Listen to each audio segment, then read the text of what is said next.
Hello, everyone. Welcome to Cardiovascular Week 4.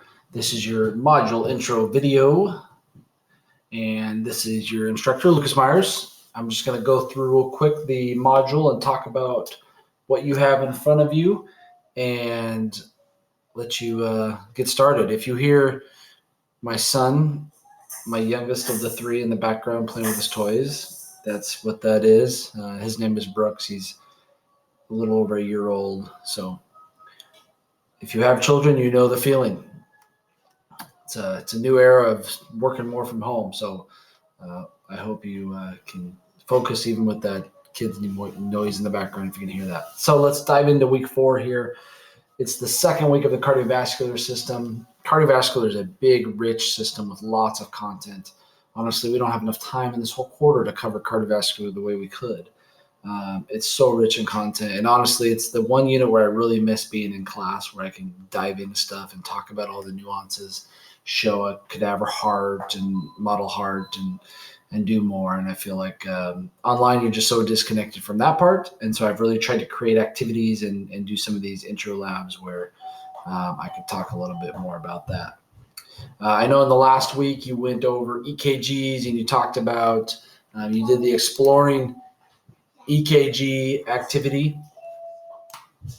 So you completed this activity last week as part of the first week of the cardiovascular system, and you went through heart anatomy and blood and electrical flow through the heart and kind of got your whole intro into that. And you had heart anatomy quizzes and other heart and blood vessel anatomy activity, and kind of laid the groundwork for the next 2 weeks as we dive further into cardiovascular and then enter into respiratory. You're going to review some of this conduction stuff this week, but in a different view.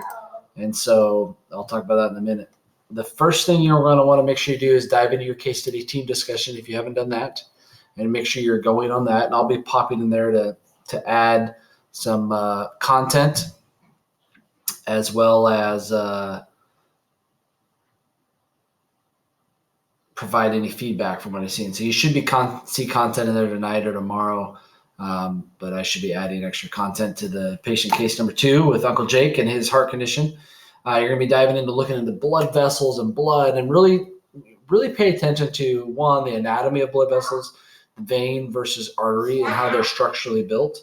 One has more muscle than the other, and that's because arteries deal with pressure, veins don't. And then you're going to do the hematology Lapster simulation and look at blood components and go through that Lapster simulation. Let me know if you have any problems there.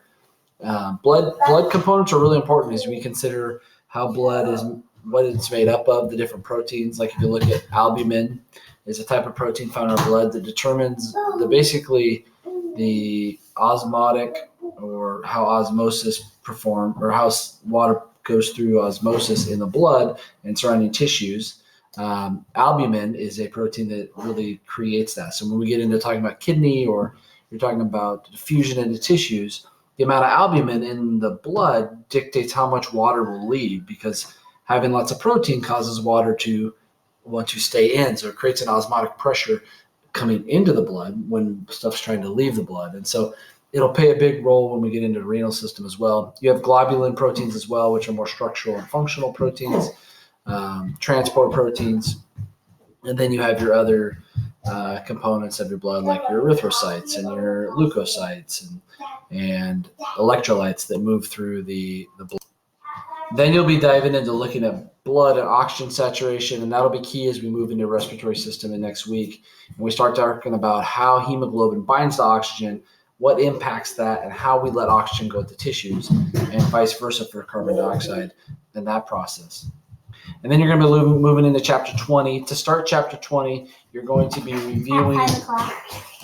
You're going to review cardiac conduction cells, which was in chapter 19. And in the future, I might move it back into the module, but I really wanted to make sure we do this activity, especially before we head into respiratory. And this plays a key role in the components of kind of Frank-Starling mechanism and blood flow to the heart, and kind of heartbeat and heart rate and cardiac output. The underpinning process is how our cells contract and the action potentials that cause that contraction. And the key ions in that are calcium and sodium and potassium. And so you're going to do an activity that has you graph those. Now, these are graphs you can find online at times. Yours may not look perfectly like that, but you can find them in OpenStax and in other resources. And I've provided some in here already. For example, this link here on read this unit on cardiac muscle cells and electrical conduction. So you can expect to see that on your end of module assessment as well. Something around cardiac conduction cells and how they conduct and issues there. Then you'll want to do your self-evaluation quiz.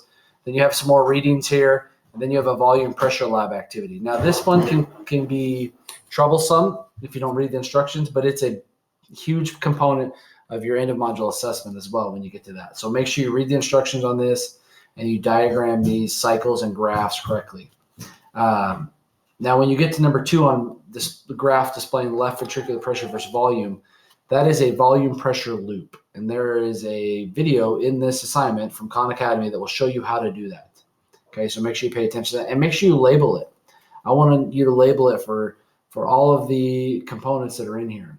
And this is a really great activity to understand the cardiac cycle, the blood volume, and how pressure and blood volume play a role, and how that ultimately impacts stroke volume, and how stroke volume is also then impacted by pressure and contraction strength and the elasticity of the heart and the recoil of the heart and what kind of pressure it's pushing against. And if the valves aren't working, how does that impact pressure? So there's a lot of things in here. Make sure you read the instructions and pay attention to that, okay, and label those. And your assessment at the end of the respiratory and cardiovascular is going to have some of these things within it. So make sure you're doing this correctly and paying attention and completing the self-evaluation quiz for this assignment. All right, if we go back to cardiovascular week 4 here, there we go. After you complete the volume pressure lab activity and self-evaluation quiz, there's an optional worksheet in here that you can complete. There's a couple of these optional worksheets. Complete them and then look over the answer key. They're not for points, but they will be valuable in your understanding of cardiovascular system. All right, and then you'll be diving into respiratory week 5 pretty soon. So hope you enjoy week 4 cardiovascular system. Like I said, cardiovascular has a ton of content.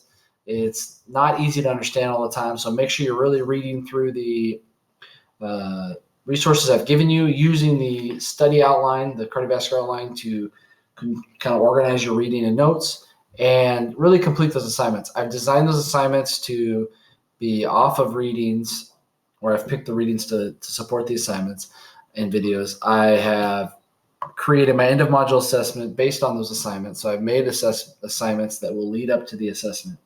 So make sure you are really utilizing those, paying attention to those, and asking questions when you have them, okay? And the self-evaluation quiz, I spend a lot of time making those or thinking about how I want them made and providing feedback and information in there and giving you the right answer and adding little nuggets of information. So make sure you really evaluate those, take pictures of them. I don't care. I want them to help your learning. And if you feel like there's something missing on those self-evaluation quizzes that I could be adding to help you, shoot me an email. Let me know. I want to continue to make those things as productive and helpful as possible.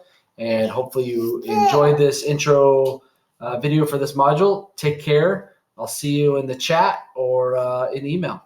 Have a wonderful week 4 and keep working.